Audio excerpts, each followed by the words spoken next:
శ్రీ గురుభ్యో నమః. అందరికీ నమస్కారం. Coordination in life processes. Human body is a wonderful machine. అదే కదా మనం చెప్పుకుంటున్నది. జీవక్రియలలో సమన్వయం. మానవ శరీరం ఓ అద్భుత యంత్రం. చూడడానికి ఎంతో సాధారణంగా కనిపించినా ఎంతో సంక్లిష్ట నిర్మాణం కలిగి ఉంటుంది. మీ శరీరంలో ఉండే అద్భుతమైన సంక్లిష్టతను మీరు ఎప్పుడైనా ఊహించారా? అసలు జీవులలోని వివిధ జీవక్రియలైన శ్వాసక్రియ, జీర్ణక్రియ, రక్త ప్రసరణ, విసర్జన క్రియలను నిర్వహించే అవయవాలు శరీరంలోని నిర్దిష్ట ప్రదేశాలలో అమరి ఉండి వాటికి నిర్దేశించిన పనులను నిర్వహిస్తున్నాయని. It is a complicated structure than it appears. Did you ever imagine the complexity of your body? Different life processes in living organisms like respiration, digestion, blood circulation, excretion, nervous system, etc. are inbuilt in our body at their specific places and carry out their specific functions in a coordinated manner. We have studied each of the processes in detail nearly in isolation except in the chapter on control and coordination. In this chapter, we shall go a step further to experience the complexities involved and appreciate the wonderful integration in our life processes. ఇంతవరకు మనం శరీరంలో జరిగే వివిధ జీవక్రియల గురించి విడివిడిగా చదువుకున్నాం కదా. నియంత్రణ సమన్వయం అధ్యాయంలో మాత్రం శరీరంలో జరిగే కొన్ని క్రియలు ఎలా నియంత్రిత పద్ధతుల్లో సమన్వయం చేసుకుంటూ జరుగుతాయో నేర్చుకున్నాం.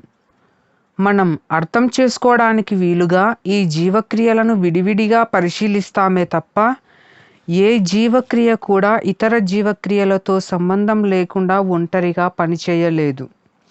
ఒకదానితో ఒకటి అనేక రకాలుగా సంబంధాలను ఏర్పరచుకుని సమన్వయంతో పనిచేస్తాయి.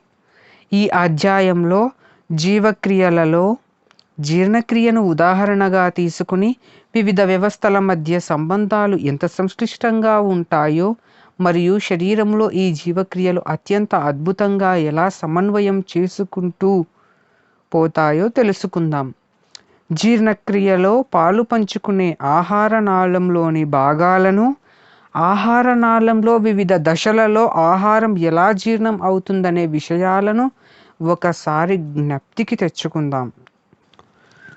నోరు నుండి పాయు వరకు వ్యాపించి ఉన్న ఆహార నాళంలో ఆహారం ఏ ఏ భాగాల గుండా ప్రయాణిస్తుందో చూద్దాం. జీర్ణాశయంలో ఆహారాన్ని విచ్ఛిన్నం చేయడంలో ఏ జీవక్రియ తోడ్పడుతుంది? జీవక్రియలలోని ఏ ఒక్క జీవక్రియ అయినా పనిచేయడంలో విఫలమైతే శరీరంపై ఎలాంటి ప్రభావం చూపుతుంది? శరీరాన్ని ఆరోగ్యంగా ఉంచడంలో జీవక్రియలన్నీ ఒకదానిపై మరొకటి పరస్పరం ఆధారపడి ఉంటాయి. ఈ భావాన్ని అర్థం చేసుకోవడానికి జీర్ణక్రియను ఉదాహరణగా తీసుకొని ఇది వివిధ వ్యవస్థలతో ఎలా సమన్వయం కలిగి ఉంటుందో విశ్లేషిద్దాం. జీర్ణ వ్యవస్థలో ఆకలి వేయడం మొదలుకొని ఆహార వినియోగం శక్తిగా మారడం వరకు శరీరంలో జరిగే వివిధ క్రియలు అనుసంధానాన్ని వివరంగా నేర్చుకునే అవకాశం ఉంది. Let's recall the parts of digestive canal or gut that are involved in the digestive process where the food is broken down at different stages. Write down the parts of the gut where the journey of food starts from mouth to anus. Which type of life processes would be involved in the breakdown of food in the stomach? If any of those processes fail to function, what effect would it have on our body? Every process is dependent on other to keep the body in good condition. To understand this concept, we analyze how digestive system is coordinated with other systems. As an example, we shall study the digestive system from feeling hungry to utilization of food, illustrating the interconnected processes going on in our body. Ghrelin, leptin, gustatory, chemoreceptors, papillae, food bolus, peristalsis, chem, phyloric sphincter, villi, medulla oblongata, brain stem are the keywords that are learned from this chapter.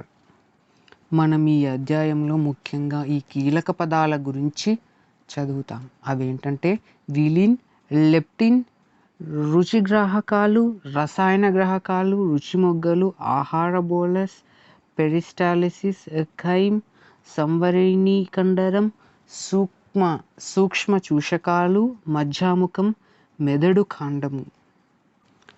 ఆహారం సరిగా జీర్ణమై శోషణ జరిగి శక్తిని విడుదల చేసే ప్రక్రియలకు మనం తీసుకున్న ఆహారం చిన్న చిన్న రేణువుల రూపంలోకి విడగొట్టబడాలి. The food taken by us has to be broken down into constituent substances for proper digestion, assimilation and energy releasing processes. The human digestive system involves both the muscular and nervous system. మానవ జీర్ణ వ్యవస్థలో కండర మరియు నాడీ వ్యవస్థలు రెండూ పాల్గొంటాయి. జీర్ణ వ్యవస్థలోని ప్రత్యేక నాడీ వ్యవస్థలో 100 బిలియన్ల నాడీ కణాలు ఉంటాయి.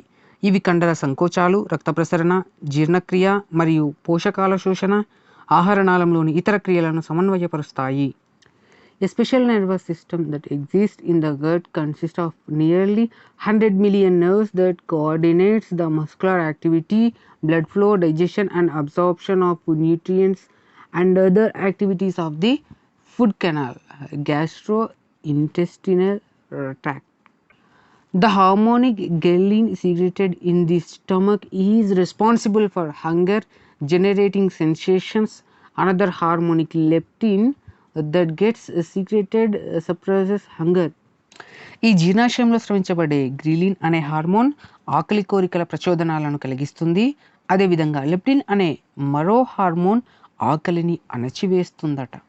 నాలుకను అంగిలికి నొక్కడం వలన సులభంగా రుచిని గుర్తుపట్టగలం.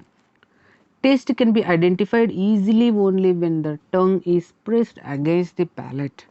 Taste and smell are closely related. The chemoreceptors present in the nose and the tongue trigger signals in the form of nerve impulses to the brain where the smell and taste is detected. రుచి వాసన దగ్గర సంబంధం కలిగి ఉంటాయి. ముక్కు మరియు నాలికపైనున్న రసాయన గ్రాహకాలు సంకేతాలను నాడీ ప్రచోదనాల రూపంలో మెదడుకు చేరవేస్తాయి. తద్వారా వాసన రుచిని గుర్తించగలుగుతాం. స్రవించబడిన లాలాజలం క్షార మాధ్యమాన్ని కలిగి ఉండి పిండి పదార్థాల జీర్ణక్రియలో తోడ్పడుతుంది. స్వయంచోదిత నాడీ వ్యవస్థ నియంత్రణలో లాలాజల గ్రంథుల నుండి విడుదలైన లాలాజలం ఆహారాన్ని తేమగా చేయడం వలన నమలడం, మింగడం సులభమవుతుంది. నోటిలో స్రవించే ఆమ్లాలు హానికర బ్యాక్టీరియాల నుండి నోటిని కాపాడతాయి.